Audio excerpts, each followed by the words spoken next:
Gold, trusted gold buyers. మీరు తాకట్టు పెట్టిన బంగారాన్ని విడిపించి ఈ రోజు ఉన్న మార్కెట్ ధరకు కొనబడను.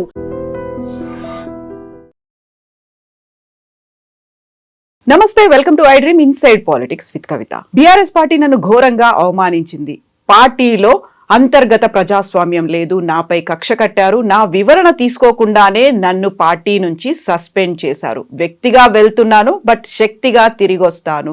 నిన్న మండలిలో ఎమ్మెల్సీ కవిత చేసినటువంటి వ్యాఖ్యలు ఇవి.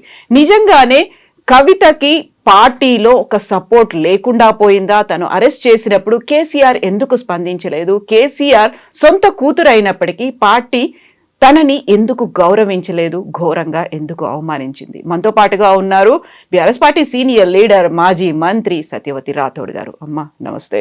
నమస్తే అమ్మా. కవిత గారు నమస్తే. ఎలా ఉన్నారు మీరు? బాగున్నాను. పార్టీ ఎలా ఉంది బీఆర్ఎస్? చాలా బ్రహ్మాండంగా. మొన్నటి గ్రామ పంచాయతీ ఎన్నికలే చాలా పెద్ద ఉదాహరణ. మా పార్టీ ఎలా పుంజుకుంటుంది, ఏ విధంగా పికప్ అవుతుంది, ఏ విధంగా తిరిగి కార్యకర్తలు గ్రామాల్లో కేసీఆర్ గారి కోసం రాజీలేని పోరాటం చేస్తున్నారనే దానికి మొన్న జరిగిన గ్రామ పంచాయతీ ఎన్నికలే ఉదాహరణ. కాబట్టి చాలా బాగుంది. పార్టీ చాలా బాగుంది అనుకున్నప్పుడు కవిత ఒక కీలకమైనటువంటి వ్యాఖ్య చేశారు. కేసీఆర్ కనుక అసెంబ్లీకి రాకపోతే బీఆర్ఎస్ పార్టీ మనుగడే ఉండదు, ఉనికిలో లేకుండా పోతోంది అనేది. కవిత గారు నిన్న కౌన్సిల్లో మాట్లాడిన మాటలు వింటే దయ్యాలు వేదాలు వల్లించినట్టుగా ఉంది.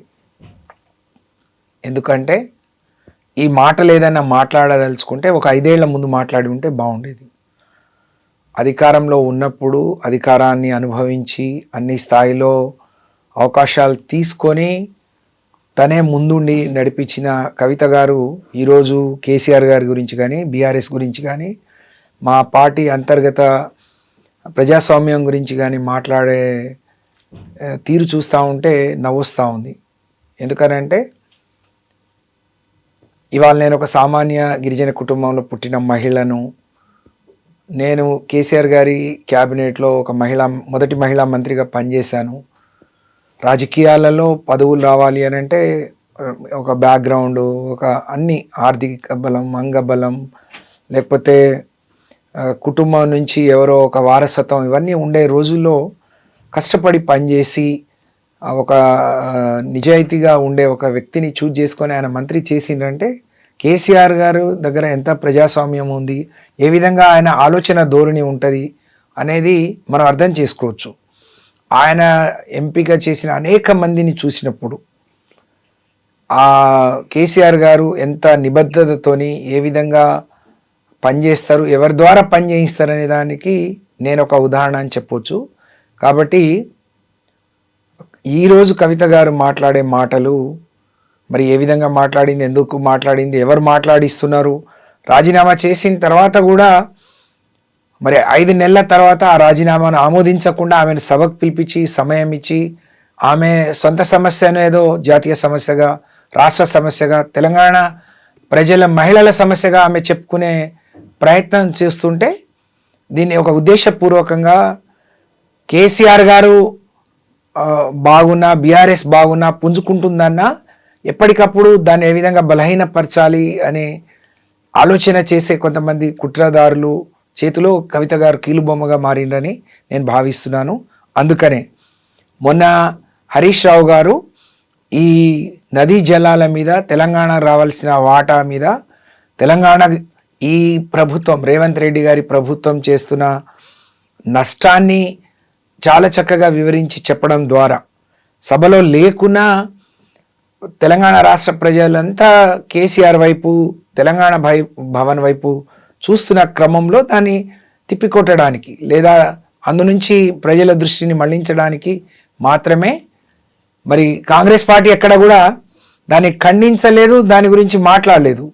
కవితతోని ఈ విధంగా మాట్లాడిచ్చిండ్రు. దాన్ని ఎప్పటికప్పుడు రేవంత్ రెడ్డి గారికి, కాంగ్రెస్కు డైవర్షన్, ఇష్యూని డైవర్ట్ చేయటం, పాలిటిక్స్ని డైవర్ట్ చేయడం ఆయనకు వెనతో పెట్టిన విద్య. కాబట్టి కవితతో ఇవన్నీ మాట్లాడిచ్చిండ్రని చెప్పి మేము భావిస్తున్నాం.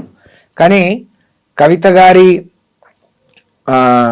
అంటే ఆమె మాట్లాడిన తీరు కానీ, ఆమె ఏడ్చిన తీరు కానీ అవన్నీ చూస్తుంటే మరి ప్రజలు ఒకవైపు రాజీనామా చేసి బయటకు సస్పెండ్ చేసిన తర్వాత ప్రజల నుంచి ఆమెకు ఆదరణ లభిస్తుందని లేకుంటే సపోర్ట్ వస్తుందని అయ్యో అని అనుకున్నారు. అవన్నీ ఏమీ జరగలేదు.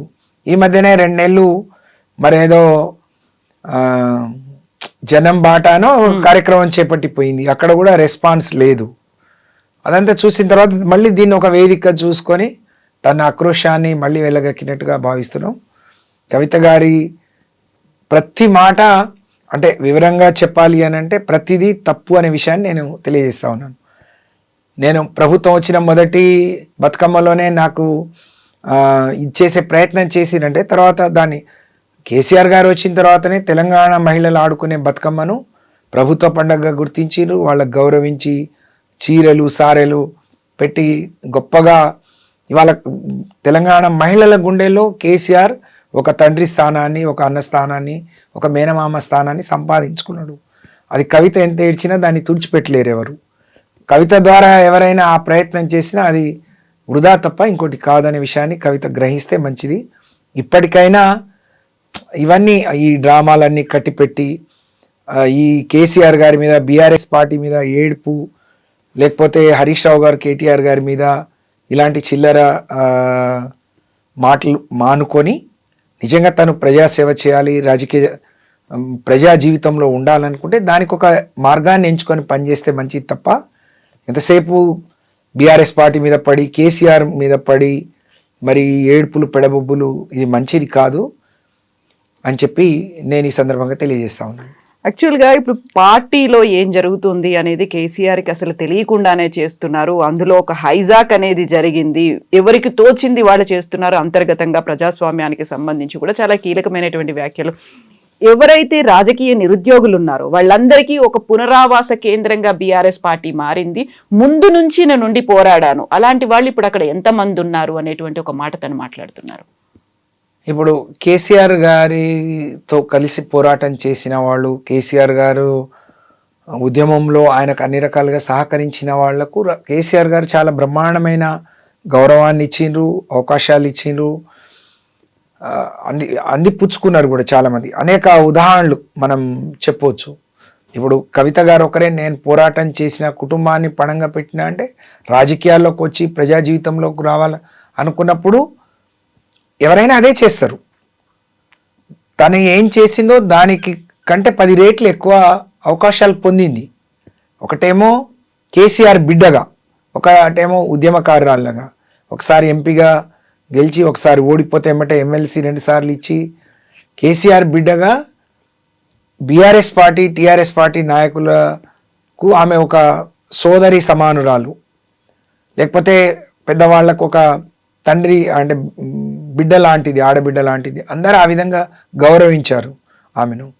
ఆ గౌరవాన్ని కూడా ఆమె తగ్గించుకోవద్దు అని చెప్పి నేను కవిత గారికి, మేము కూడా చాలా గొప్పగా గౌరవిస్తున్నాం కూడా మా నాయకుడి బిడ్డగా. అలాగే నేను నిజంగా తను విద్యావంతురాలు, బయట ఉండి చదువుకొని వచ్చింది, సమాజం తెలిసిన మనిషి కాబట్టి బాగా గౌరవించాం. కానీ ఎప్పుడైతే అంటే పార్టీకి నష్టం చేసే ఈ పనులు నిజంగా చెప్పాలి అని అంటే ఆ లిక్కర్ కేసులో తను ఈడీ సిబిఐ తన మీద ఇచ్చేయడం, తను కేసులో ఇరుక్కోవడం, అప్పటి నుంచి కూడా మేము వింటున్నాం ఇది నిజం కాదు, కేసీఆర్ గారి మీద ఏదో కక్షతో పెట్టినట్టుంది అని. కానీ కేసీఆర్ గారిని దెబ్బ కొట్టాలి అంటే తనకంటే బలమైన వాళ్ళు పక్కన ఉన్నప్పుడు తననే ఎందుకు చేశారు అనేది కూడా మనం ఆలోచించాలి. అందరు మాకు అలా చెప్పినా మా నాయకుడి బిడ్డగా మేము తను ఎప్పుడు నన్ను ఒంటరి దాన్ని చేసిన అది శుద్ధ తప్పు. ఎందుకంటే తనకి ఇక్కడి నుంచి ఈడీ తీసుకెళ్లిన రోజే టీఆర్ఎస్ పార్టీ అంటే బీఆర్ఎస్ పార్టీ అగ్రనాయకత్వం అంతా అక్కడ ఉన్నాం మేము ఢిల్లీలో. తను ఈడీ కస్టడీలో ఉన్నన్ని రోజులు ఢిల్లీలో ఉన్నాం. ఎప్పుడైతే తిహార్ జైలుకి వెళ్ళిందో అప్పటి వరకు అక్కడ ఉండి అక్కడి నుంచి వచ్చేసాం. తిహార్ జైల్లో నేను కానీ సబిత గారు కానీ చాలాసార్లు హరీష్ రావు గారు, కేటీఆర్ గారు, వాళ్ళ కుటుంబ సభ్యులందరూ వెళ్ళారు. తనే మా అమ్మ నాన్నలు కానీ మా అత్తమామలు కానీ అక్కడ అంటే ఆ పరిస్థితులు చూసి బాగుండదు, వాళ్ళు ఇబ్బంది పడతారు, వాళ్ళు రావద్దు అని చెప్పి తనే చెప్పింది. ఎప్పటికప్పుడు తన యోగక్షేమాలు తెలుసుకోవటంలో కానీ తను బయటికి రావటంలో కేసీఆర్ గారు అంటే తను జైల్లో ఉన్న రోజులు ఆయన ఒక మానసికంగా ఎంత క్షోభ అనుభవించారు, ఎంత బాధపడ్డారు, తనల్ని చూసి మేము ఎంత ఆవేదన చెందాము అనేది ఆమె అర్థం చేసుకుని ఉంటే బాగుండేది. కానీ అవన్నీ మర్చిపోయి తన స్వార్థం కోసం, తన రాజకీయాల కోసం, ఎవరి కోసమో ఈ చౌకబారు విమర్శలు, చౌకబారు మాటలు మాట్లాడుతుంటే చాలా అసహ్యం వేస్తుంది, బాధ అనిపిస్తుంది. ఇది మానుకోవాలని చెప్పి నేను కవిత గారికి తెలియజేస్తా ఉన్నాను.